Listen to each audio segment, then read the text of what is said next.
Hello everyone. स्वागत है आप सभी का हमारे यूट्यूब चैनल सफलतागंज में। आई होप आप सब बहुत अच्छे होंगे और आपकी प्रिपरेशन बहुत बढ़िया चल रही होगी एग्जाम की। तो आप जानते हैं कि हमारी वन टॉपिक सीरीज चल रही है जिसमें हम एक वीडियो में, छोटे से वीडियो में 15-20 मिनट के वीडियो में एक पूरा टॉपिक को कवर करते हैं और फिर उस टॉपिक से अगर कोई भी क्वेश्चन आ जाता है तो वो क्वेश्चन आपका करेक्ट होगा और उसे आप टैकल कर पाएंगे, वो क्वेश्चन आपका गलत नहीं होगा। तो इसी वन टॉपिक सीरीज में आज मैं आपके लिए लेकर आई हूँ मॉडर्न हिस्ट्री का एक बहुत इंपॉर्टेंट टॉपिक जिससे हर वनडे एग्जाम में एक क्वेश्चन जरूर आता है। स्पेशली एक्चुअली ये टीचिंग के एग्जाम के लिए भी काफी इंपॉर्टेंट है।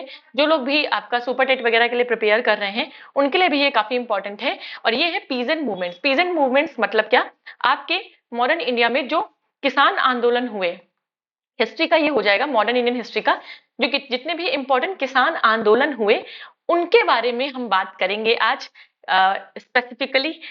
और इस एक टॉपिक को हम इस वीडियो में कवर करेंगे। अगेन, अगर अभी तक आपने हमारे चैनल सफलतागंज को सब्सक्राइब नहीं किया है तो जाएं, सबसे पहले हमारे चैनल सफलतागंज को सब्सक्राइब करें, बेल आइकॉन पर जरूर प्रेस करें सो दैट जैसे ही मैं कोई वीडियो अपलोड करूं सबसे पहले नोटिफिकेशन आप तक पहुंचे। एंड यस, वीडियो को लाइक, शेयर एंड कमेंट करना बिल्कुल भी ना भूलें। और आप किस सब्जेक्ट के नोट्स चाहते हैं ये भी आप मुझे कमेंट बॉक्स में कमेंट करके जरूर बताएं। तो चलिए स्टार्ट करेंगे आज के अपने सेशन को, जो कि है पीजेंट मूवमेंट के बारे में, यानी किसान आंदोलन के बारे में। तो देखिए, सबसे पहला जो किसान आंदोलन हुआ आपका मॉडर्न इंडिया में, आप सभी जानते हैं मॉडर्न इंडियन हिस्ट्री को हम ट्रेस करते हैं 1857। इंडियन नेशनल मूवमेंट को एक्चुअली हम ट्रेस करते हैं 1857 से। 1857 को हमारा रिवोल्ट हुआ था, ठीक है, सिपोई म्यूटनी हुआ था, सिपाही विद्रोह हुआ था, ठीक है, सिपाही विद्रोह हुआ था, सिपोई म्यूटनी हुआ था। वहां से हम ट्रेस करते हैं अपने इंडियन नेशनल मूवमेंट को, ठीक है। तो इंडियन नेशनल मूवमेंट जब हुआ उसके बाद इंडिया में होने वाला सबसे पहला पीजेंट मूवमेंट जो था, पहला किसान आंदोलन था, वो कौन सा था? वो था आपका इंडिगो मूवमेंट। इंडिगो मूवमेंट को हम नील आंदोलन भी कहते हैं। देखिए, इंडिगो क्या होता है? इंडिगो जो है नील की खेती होती है। नील, आप कपड़ों में नील करते हैं ना, बस वही इंडिगो जो होता है, नील की खेती होती है। और नील की खेती के बारे में मैं आपको एक बात बता दूं, नील की खेती जिस जमीन पर की जाती है वो जमीन जो है बंजर हो जाती है। मतलब उसकी जो फर्टिलिटी है, उसकी जो फर्टाइलनेस है वो आपकी कम हो जाती है जब आप इंडिगो की खेती करते हैं अपने खेत में। एक साथ नहीं, with the due course of time, समय बीतने के साथ आपकी वो कम हो जाती है। देखिए, 1859 से 1860 में के बीच में ये हुआ था। किसी भी आपकी पीजेंट मूवमेंट आ जाए या कुछ भी आ जाए, उसमें आपको दो तीन बातें याद रखनी है। पहला, उस मूवमेंट का नाम, ठीक है, नेम ऑफ द मूवमेंट। दूसरा क्या याद रखना है? ईयर, किस ईयर में हुआ। और तीसरा आपको याद रखना है इंपॉर्टेंट पर्सनैलिटी, ठीक है, इंपॉर्टेंट पर्सनैलिटी जो उससे रिलेटेड है, जिन्होंने उस आंदोलन को लेड किया, ठीक है, उसका नेतृत्व किया, उस पर्सनैलिटी का नाम याद रखना है। तो ये तीन चीजें आपको याद रखनी। And yes, one more thing, आपको स्टेट या प्लेस जहां पर वो आंदोलन हुआ है, ये चार चीजें आपको याद रखनी है। चाहे तो आप इसको चार्ट फॉर्म में भी बना सकते हैं, कॉलम्स बनाकर भी आप इसे सॉल्व कर सकते हैं। तो चलिए स्टार्ट करेंगे अपने पीजेंट मूवमेंट्स को, इंडिगो मूवमेंट को स्टार्ट करेंगे। हमारा नेशनल मूवमेंट में हमारा जो पहला नेशनल मूवमेंट के बाद हमारा पहला आंदोलन था वो नील आंदोलन था 1859 से 1860, मैंने आपको बताया। देखिए यहाँ लिखा है, ये फर्स्ट मूवमेंट था पीजेंट्स का in the rule of Britishers. Britishers के रूल में पीजेंट्स का ये पहला मूवमेंट था, यानी किसानों का पहला आंदोलन था। सितंबर 1859 में ये नाडिया डिस्ट्रिक्ट ऑफ बंगाल, गोविंदपुर से स्टार्ट हुआ। Govindpur village this movement was started. तो कहां से हुआ? बंगाल के नाडिया डिस्ट्रिक्ट के गोविंदपुर गांव से स्टार्ट हुआ। इस मूवमेंट के पाइनियर कौन थे, मतलब किसने शुरू किया था? तो देखिए, दो भाई थे, एक का नाम था दिगंबर विश्वास, एक का नाम था विष्णु विश्वास। सब कुछ मैं बताती चल रही हूँ, हिंदी इंग्लिश जैसी कोई बैरियर नहीं आना चाहिए, ठीक है। उस समय जब मैंने बनाया तो मुझे जैसे समझ में आया मैंने बनाया, बट समझा मैं आपको प्रॉपर रही हूँ, बाइलिंगुअल। तो देखिए, इसका जो नेतृत्व है, जो इसको लीड किया था, वो दो भाई थे आपके, दिगंबर विश्वास एंड विष्णु विश्वास। इनका नाम याद रखिएगा। अब देखिए, नील दर्पण एक नाटक लिखा गया था। किसने लिखा था? तो दीन बंधु मित्र ने लिखा था, राइट। इसमें आपका इसमें इस आंदोलन का वर्णन है, इस आंदोलन में जो अत्याचार हुआ था उसका वर्णन है। तो याद रखना है आपको, इंडिगो मूवमेंट 1859 से 1860 के बीच में हुआ था। कहां हुआ था? आपका Govindpur village, Nadia district of Bengal state.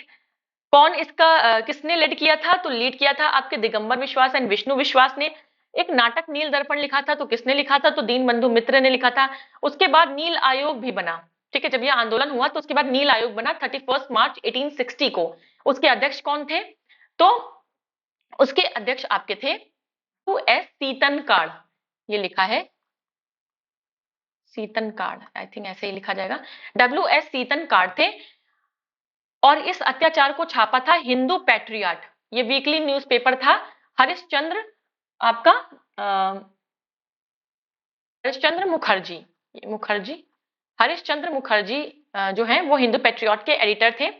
और इस आंदोलन में हुए अत्याचार के बारे में जो छापा गया था तो हिंदू पैट्रियट में, ये वीकली न्यूज़पेपर था उस समय का, इसमें छापा गया था। बस इंडिगो मूवमेंट के बारे में, नील आंदोलन के बारे में आपको सिर्फ और सिर्फ इतनी बातें ही याद रखनी है, इसके अलावा कुछ भी याद रखने की कोई जरूरत नहीं है। अगेन ये जो टॉपिक है ये हर वनडे एग्जाम के लिए काफी ज्यादा इंपॉर्टेंट है। चलिए दूसरा जो हमारा मूवमेंट है वो है पाबना पीजेंट मूवमेंट। पाबना, देखिए पाबना भी एक डिस्ट्रिक्ट है, एक जिला है, कहां पर, वेस्ट बंगाल में। आप कहेंगे सारे के सारे वेस्ट बंगाल में, देखिए वेस्ट बंगाल में उस समय बहुत ज्यादा हाईली इंटेलेक्चुअल लोग हो रहे थे। और आंदोलन कौन करता है, जिन्हें ये पता होता है कि हमारे साथ गलत हो रहा है। कार्ल मार्क्स के बारे में एक हम चीज पढ़ते हैं, caste in itself and caste for itself. जब हमें नहीं पता होता है अपने राइट्स के बारे में, अपने अधिकारों के बारे में, तो हम caste in itself, class in itself होता है, सॉरी एक सेकेंड, ऐसा यहाँ पर हो गया था मुझे, यहाँ क्लास होगा, ठीक है, class in itself and class for itself. देखिए क्लास इन इटसेल्फ ये किसने दिया था, देखिए कार्ल मार्क्स ने दिया था। कार्ल मार्क्स बहुत बड़े सोशियोलॉजिस्ट थे, इकोनॉमिस्ट थे। तो क्लास इन इटसेल्फ क्या होती है, जब आपको अपने राइट्स के बारे में अवेयर नहीं होते आप, तो आप क्लास इन इटसेल्फ होते हैं। And what is class for itself, when the depressed one, जिसको साथ अत्याचार हो रहा है, जब वो अवेयर हो जाता है अपने ऊपर हो रहे अत्याचार के खिलाफ, तो वो क्लास फॉर इटसेल्फ बन जाता है। थोड़ी सी एडिशनल इन्फॉर्मेशन। खैर चलिए पाबना पे वापस हम लौटेंगे। तो पाबना डिस्ट्रिक्ट जो है वो वेस्ट बंगाल में है, और वेस्ट बंगाल में पाबना पीजेंट मूवमेंट हुआ 1873 में। मैंने आपको बताया ये जो क्लास वाला ये कॉन्सेप्ट है, इसलिए बताया क्योंकि देखिए अवेयर हो रहे थे वहां लोग, वेस्ट बंगाल में लोग अवेयर हो रहे थे क्योंकि पढ़ रहे थे, पढ़ाई लिखाई से, एजुकेशन से वो अवेयर हो रहे थे। और आंदोलन कौन करेगा, जब वो अवेयर होगा अपने खिलाफ हो रहे अत्याचारों के से, ठीक है। तो इस तरीके से आपका जो पावना है वो भी वेस्ट बंगाल से स्टार्ट हुआ। उनका क्या था नारा कि हम सीधे लगान महारानी को देंगे। एक बिचौलिया नाम की चीज होती है ना, बीच में होता है, दलाल जिसे बोलते हैं, तो उसको नहीं देंगे, हम सीधे महारानी को देंगे। पहले क्या होता था कि क्वीन होती थी, बीच में एक मीडिएटर बिचौलिया होता था, फिर लास्ट में किसान होता था। किसान क्या करता था, किसान से मीडिएटर जो है वो ज्यादा ले लेता था, ज्यादा लगान ले लेता था, और महारानी को क्या करता था, कम देता था, बाकी बीच का बचा हुआ अपने पास रख लेता था। तो इससे किसानों पे बहुत ज्यादा प्रेशर आ रहा था, उनका लगान डे बाई डे बढ़ता जा रहा था। इसलिए उन्होंने विद्रोह किया कि हम अब मीडिएटर को नहीं देंगे लगान, हम सीधे लगान यानी जो टैक्स होता है वो हम किसको देंगे, महारानी को देंगे, जो समय हर हाइनेस थी उनको देंगे। पायनियर ऑफ दिस मूवमेंट ये कौन थे, ईशान चंद्र राय, ठीक है, ईशान चंद्र राय, इनका नाम आपको याद रखना है कि पावना मूवमेंट के लीडर कौन थे, ईशान चंद्र राय।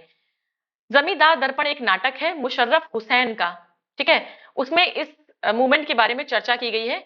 अदर मेंबर्स इसके थे शंभू पाल, खोदी और मल्ला।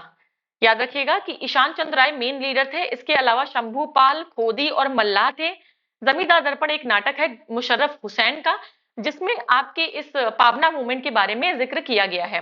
इसमें था कि हम महामहिम महारानी को ही सीधे लगान देंगे, हम महारानी की ही रैयत रहना चाहते हैं, मतलब उन्हीं के कंट्रोल में रहना चाहते हैं, हम किसी मीडिएटर को जो है टैक्स नहीं देंगे, हम अपनी महारानी को ही जो है डायरेक्ट जाकर टैक्स देंगे, हम बीच में किसी बिचौलियों को टैक्स नहीं देंगे, ठीक है। तो क्योंकि वो अवेयर हो रहे थे कि बिचौलिया जो है वो गड़बड़ करता है, और इसकी वजह से प्रेशर किस पे आता है, किसानों पर आता है। तो ये था आपका पावना के बारे में, बस इतना याद रखना है आपको, ठीक है, इतना याद रखना है। 1873 में ये हुआ था, वेस्ट बंगाल में हुआ था। चलिए नेक्स्ट है आपका Moplah movement, very important, star mark कर लीजिएगा। मोपला मैंने आपको कई बार बताया, मोपला एक्चुअली में इन्हें मोपिल्ला कहते थे। ये क्या थे, मोपला या मोपिल्ला एक्चुअली में एक कास्ट थी, कास्ट थी केरला में। किसकी कास्ट थी, तो ये लोअर कास्ट पीपल थे, वो कन्वर्ट हो गए थे मुस्लिम्स में। आपको पता है इंडिया में भी ऐसा होता है, साउथ इंडिया में तो कुछ ज्यादा ही होता है, नॉर्थ में थोड़ा कम हो पाता है। नॉर्थ में थोड़ा रिलीजियसली स्ट्रिक्ट हैं लोग हिंदुइज्म को लेकर। साउथ में क्या है कि जो डिप्रेस्ड क्लास है आपकी, ठीक है, डिप्रेस्ड क्लास वाले हैं, जो दलित हैं, उनको वो कन्वर्ट करके क्या क्रिश्चियन बना देते हैं, और लोग बन जाते हैं। अच्छा उनकी भी गलती नहीं है, डिप्रेस्ड को हम जो है बहुत बैडली ट्रीट करते हैं, ठीक है, सोसाइटी में जो हायरार्की है, हायरार्की में उनको सबसे नीचे रखते हैं, इसकी वजह से उनके साथ हम अच्छा व्यवहार नहीं करते हैं। तो वो सोचते हैं कि जब हम क्रिश्चियन में कन्वर्ट हो जाएंगे तो सम सॉर्ट ऑफ रिस्पेक्ट हमको भी मिलने लगेगी, इस वजह से वो कन्वर्ट हो जाते हैं इन्हीं बातों में आकर। अगर हम अच्छा व्यवहार करेंगे और कास्टिज्म को खत्म करेंगे तो उन्हें कन्वर्ट होने की जरूरत पड़ेगी ही नहीं। खैर, कम टू द पॉइंट। तो मोपिल्ला कौन थे? कन्वर्ट हुए लोअर कास्ट के मुस्लिम थे, मुस्लिम कास्ट थी। उन्होंने जो है माल, और ये कहा केरला में थे, केरला में आपका मालाबार कोस्ट पड़ता है, वहां पे इनके दो रिवोल्ट्स हुए थे। पहला हुआ था 1836 में, जो कि इतना ज्यादा इंपॉर्टेंट नहीं है। दूसरा 1921 में हुआ था, इसको हम ज्यादा याद रखते हैं। और इसके जो नेता थे, मेन लीडर, वो अली मुस्लियार थे। कौन? अली मुस्लियार। और आपको पता है गांधी जी भी यहाँ गए थे, गांधी जी भी यहाँ गए थे जब ये मूवमेंट हो रहा था केरला में, तो गांधी जी भी वहां मौजूद थे। लेकिन अली मुस्लियार यहाँ इसके प्रमुख नेता थे। चलिए, गांधी जी के और एक्सपेरिमेंट मैंने आपको बताया। चंपारण 1917 सबसे इंपॉर्टेंट, सबसे पहला गांधी जी का एक्सपेरिमेंट इंडिया में, क्या उसे बोलते हैं, सत्याग्रह का सबसे पहला फर्स्ट सत्याग्रह इंडिया में जो है गांधी जी का, वो चंपारण में था। धनखेड़ा, फिर अहमदाबाद का मील आंदोलन 1918 में हुआ। ये सब गांधी जी के आंदोलन थे। अली मुस्लियार की मृत्यु के बाद उनके आंदोलन को आगे लेकर कौन जाता है? तो कुन्नान कुन अहमद हाजी, कुन्नान कुन अहमद हाजी उनको आगे लेकर उस मूवमेंट को जाते हैं। चलिए नेक्स्ट पर आएंगे। नेक्स्ट है हमारा फड़के मूवमेंट। फड़के मूवमेंट आपका 1879 में हुआ था। इसके पाइनियर कौन थे, मतलब लीडर कौन थे? तो वासुदेव बलवंत फड़के। तो इनके नाम से याद रख सकते हैं आप, वासुदेव बलवंत फड़के। अच्छा, ये क्या करते थे? ये बेसिकली डाकुओं का दल बनाते थे, ग्रुप बनाते थे, और जो महाजन होते थे, जो व्यापारी लोग होते थे, उनको रास्ते में लूट लेते थे। हिंदू राष्ट्र स्थापित करने का नारा इन्होंने दिया था। इन्होंने कहा था कि हिंदू राष्ट्र स्थापित होगा, ऐसा राष्ट्र जहां केवल हिंदू रहेंगे। तो ये था फड़के मूवमेंट के बारे में। नेक्स्ट चंपारण। चंपारण पे डबल स्टार मार्क करिएगा, चंपारण वेरी वेरी इंपॉर्टेंट है आपका। गांधी जी का जैसा बताया मैंने पहला सत्याग्रह था, एक्सपेरिमेंट इंडिया में, क्योंकि वो 1915 9 जनवरी 1915 को तो इंडिया आए थे, साउथ अफ्रीका से इंडिया वापस आए थे। इसीलिए हम 9 जनवरी को क्या मनाते हैं? हर साल हम मनाते हैं प्रवासी भारतीय दिवस मनाते हैं। ठीक है, तो चंपारण आपका बिहार में है। और इनको कौन लेकर गया था? एक्चुअली 1916 का जो लखनऊ अधिवेशन था, ठीक है, वहां पर इनकी मुलाकात किससे हुई? इनकी मुलाकात हुई थी राजकुमार शुक्ल से, इनकी मुलाकात हुई थी। तो राजकुमार शुक्ल ने जब इन्हें देखा तो राजकुमार शुक्ल ने इन्हें इनवाइट किया कि आप चंपारण बिहार आइए, वहां पर किसानों के साथ बहुत गलत हो रहा है, वहां आकर आप सत्याग्रह करिए। तो उनके बुलावे पर ये गए थे बिहार, और इन्होंने काफी अच्छे से हैंडल किया था चीजों को, और टैक्स में उनको फिर अपना तीन कठिया प्रणाली जो थी उसको खत्म कराया था। ठीक है, तो इनका अच्छा एक्सपेरिमेंट, सक्सेसफुल एक्सपेरिमेंट रहा था। 1916 में देखिए लखनऊ कॉन्फ्रेंस था कांग्रेस में, उनमें गांधी जी मिले थे राजकुमार शुक्ल से। फिर वहां पर क्या प्रॉब्लम थी? तीन कठिया प्रणाली चलती थी। तीन कठिया मतलब जमीन के 3/20 भाग पे, 3/20 पार्ट पे किसानों को नील की खेती यानी इंडिगो की खेती करनी ही पड़ेगी। और आपको मैंने स्टार्टिंग में बताया कि इंडिगो की खेती करने से जो फर्टिलिटी है सॉइल की वो कम हो जाती है, इसलिए किसानों की जमीन बेकार हो रही थी। लेकिन उनके ऊपर तीन कठिया प्रणाली लगाई गई थी। तो इस आंदोलन के दौरान जो है रविन्द्रनाथ टैगोर ने गांधी जी के जो है तरीके को, टेक्निक को देखा, और गांधी जी को रविन्द्रनाथ टैगोर ने चंपारण अभियान के दौरान ही, सत्याग्रह के दौरान ही महात्मा की उपाधि दी थी। तो ये भी यहाँ से बन जाएगा क्वेश्चन कि किसने गांधी जी को महात्मा की उपाधि दी? तो रविन्द्रनाथ टैगोर। ये इजी क्वेश्चन हो गया। थोड़ा टफ बनाएंगे तो वो कह देंगे कि किस आंदोलन के दौरान दी? तो चंपारण आंदोलन के दौरान दी थी। खैर, नेक्स्ट है आपका, अच्छा, इस आंदोलन के फलस्वरूप तीन कठिया प्रणाली को फाइनली हटा दिया गया। तो ये एक सक्सेसफुल आपका सत्याग्रह प्रूफ हुआ गांधी जी का, पहला इंडिया में 1917 में हुआ। नेक्स्ट है आपका खेड़ा। देखिए खेड़ा जो है ये आपका 1918 में हुआ। इसके पाइनियर कौन थे? तो देखिए खेड़ा के पाइनियर थे सरदार वल्लभ भाई पटेल। Very very important. देखिए गांधी जी गए थे यहाँ, गांधी जी गए थे यहाँ भी, लेकिन सरदार वल्लभ भाई पटेल और इंदुलाल यागी, त्यागी नहीं है ये, यागी है, इंदुलाल यागी। ठीक है, इंदुलाल यागी और सरदार वल्लभ भाई पटेल। इसका रिजल्ट क्या था कि लगान उसी से वसूला जाएगा जो देने में सक्षम होगा। मतलब जो बहुत गरीब है, जिसके यहाँ हो ही नहीं रही है फसल, तो वो कहां से आपको टैक्स देगा? तो खेड़ा का मूवमेंट इसी वजह से था। और 1918 में आपका एक और आंदोलन हुआ, अहमदाबाद का मील आंदोलन। अब देखिए क्या हुआ था, उसका रीजन ये था कि अहमदाबाद में आपकी फैक्ट्रीज थी। अहमदाबाद में उस समय आपको पता है 1918 के टाइम पे प्लेग फैला हुआ था, तो उसका बोनस मिलना था। ठीक है, तो बोनस का जो कुछ परसेंटेज था उस पर इनका बवाल चल रहा था कि आपका जो वर्कर्स थे और जो फैक्ट्री के मालिक थे। तो 35% बोनस पर फैसला करा दिया था गांधी जी ने। ठीक है। चिपको मूवमेंट आपको पता ही है कि चिपको मूवमेंट, खैर इसके बारे में बात करेंगे चिपको मूवमेंट के बारे में, क्योंकि इन्वायरमेंट मूवमेंट है। खैर यहाँ देख लीजिए, ये पहला इन्वायरमेंट मूवमेंट है इंडिया का। चिपको मूवमेंट पहला पर्यावरण आंदोलन पूछे, भारत का पहला पर्यावरण आंदोलन कौन सा था? चिपको मूवमेंट था। और 1973 में हुआ था ये। यस, 1973 में हुआ था आपका चिपको मूवमेंट। और इसके प्रमुख लोग थे आपके सुंदरलाल बहुगुणा, आप जानते हैं, गौरा देवी, सुदेशा देवी, चंडी प्रसाद भट्ट, ये सब इसमें शामिल थे। नेक्स्ट है आपका बारदोली मूवमेंट, 1928 में हुआ।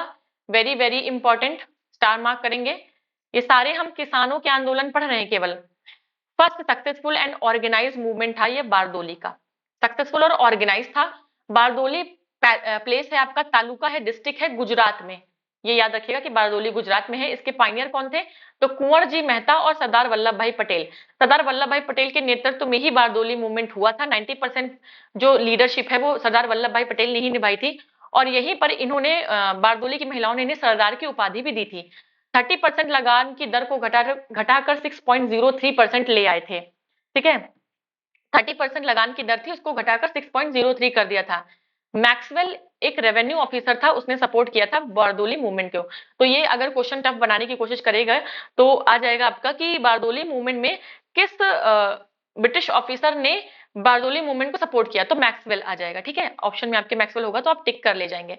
नेक्स्ट है, वल्लभ भाई पटेल को सरदार की उपाधि बारदोली की महिलाओं ने दी थी। उनका नाम वल्लभ भाई पटेल था, उनको सरदार की उपाधि 1928 में हुए बारदोली मूवमेंट के बाद वहां की महिलाओं ने दी थी। ठीक है, इतना आपको याद रखना है, ये आपको याद रखना है। एडिशनल मैं पता है क्या करती थी, अपनी नोटबुक में से जो ऊपर ये हाशिए वाला पार्ट होता है इसको हाशिया बोलते हैं, इसमें मैं इंपॉर्टेंट चीजें लिख लेती थी जो मुझे लगता था कि नहीं इंपॉर्टेंट है और रह गई हैं, मेन नोट्स में नहीं इनकॉपरेट हो पाई हैं। चलिए नेक्स्ट है आपका तिभागा मूवमेंट।